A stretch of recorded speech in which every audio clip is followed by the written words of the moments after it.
Sorry, Iha. May miscommunication lang. Halika, punta na tayo sa party.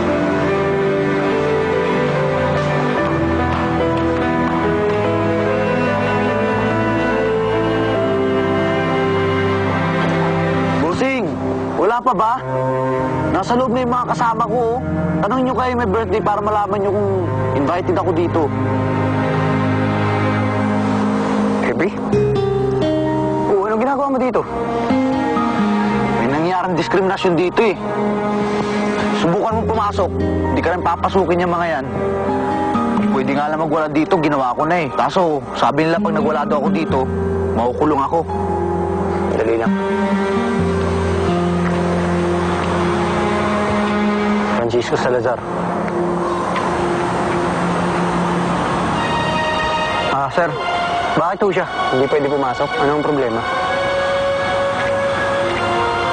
Oh, Epifanio, pumasok ka na din. Tara, pre. Salamat po.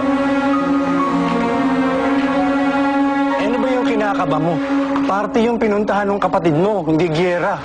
Iba ako kasi kung anong mangyari dun, wala pang cellphone yun. Ay nako, nag-i-enjoy na yun dun. Hindi, Chong, parang may mali talaga eh. Hindi ako makapaniwala na yung ganong klaseng si Jo Marie, kakaibiganin yung kapatid ko. Ay nako, lalaki ko, alam ko kung anong pakay niya. May gusto siya sa kapatid mo. Mabait naman si Fina, tsaka matalino. Hindi mahirap na mahalin. Huwag ka nagbibiro ng ganyan, ha? Bakit pa siya magtsatsaga? Ano pa yung ibang pakay niya? Si Fina naman ay hindi na bata. At saka, dalaga na siya. Pwede nang ligawan. Magpasalamat nga't hindi tumitingin sa estado ng pamilya yung lalaki. Oo na nga, wala na akong kaso sa akin yun. Eh, ang akin lang, ayokong masaktan yung kapatid ko. Eh, sinaktan na nga ho kami ng tatay namin eh. Masusundan pa ba yun?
Matagal na kayo hindi nakikita ng tatay mo?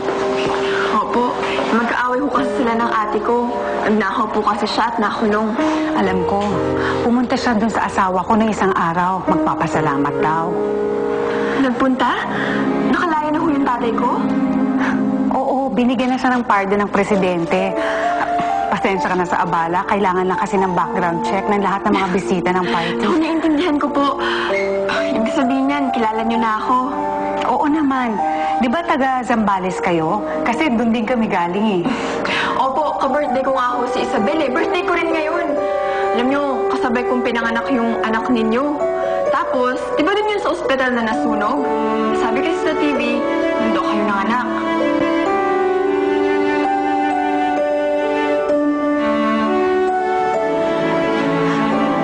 Sorry po. Akala ko kasi okay na kayo eh. Ganun kadali yung iha. Anak ko pa rin siya. At habang buhay ako magluluksa sa kanya. Pasensya na ho kayo. Okay lang yun. Kita mo nga naman, no? Ikaw, si Isabel, si Jo Marie, lahat kayo sabay ipinanganak ng anak ko. Siguro sinadya talaga ng Diyos na magkita-kita tayo, ano? Alam niyo ba kung nasan yung tatay ko? Ganito na lang. Ipapaalam ko, tapos ipapasabi ko sa'yo. Oh, halika na. Mag-party na tayo. Enjoy na natin yung gabi. Papakilala kita kay Jan, ha? Yung, taga-Sambales ka pala. Swerte mo, wala namang mga magulang mo dito. Pwede mo gawin kahit anong gusto mo. Ako pare, hindi rin. Papakahirap sila para pag-aralin ako. Kaya gusto ko naman sukulian yung paghihirap nila sa pag-aaral na mabuti. Wow, good boy! Tara na! Uy!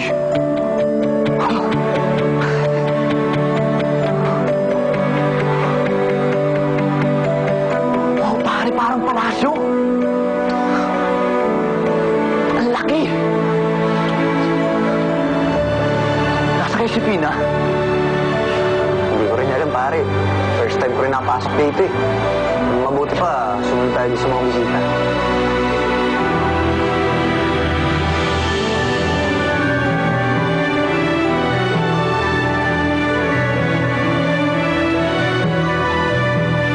Pare, huwag na lang kaya. Tingin mo suot ng mga waiter o mas magharap pa kayo sa suot ko? Nakakaya. Ako ba pare, okay lang yan. Mabait yung pamilya ni Presidente. Tsaka, nandito na tayo. Tara na.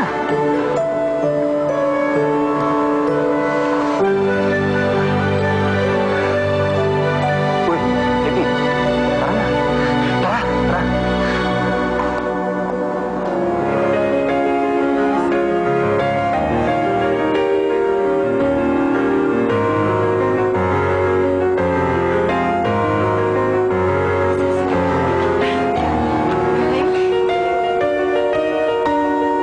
Good evening. Jan. Si Fina, kaibigan ni Jo Marie at Isabel. Remember? Yes, I remember. Nice to meet you. Salamat sa pagpunta mo dito. Nako, it's an honor to meet you, Mr. President. Ay, samahan mo na kami. Dito ka na maupo. Oo, kaya naman. Buti na pagtang pa si Isabel.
Tingnan mo itong babae to.